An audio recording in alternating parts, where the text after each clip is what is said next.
Welcome to 8 Quanta Library Content. Today, we'll be discussing how to add an additional column in a NetSuite report. To get started, open the report you want to edit by either clicking on Reports from the main menu or by searching the report name using the global search bar. After opening the report, click the Customize button to modify the report and add columns. Once you are in the Report Builders page, click on the plus icon to expand the list of available fields on the left side of the customization screen.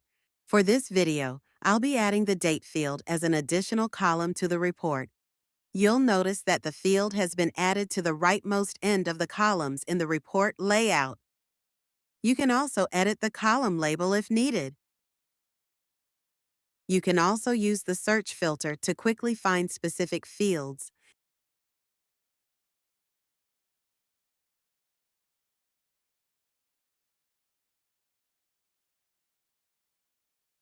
If you want to reposition the column, you can simply drag it to your desired location within the column layout. You can see that the field has now been moved to the fourth column position.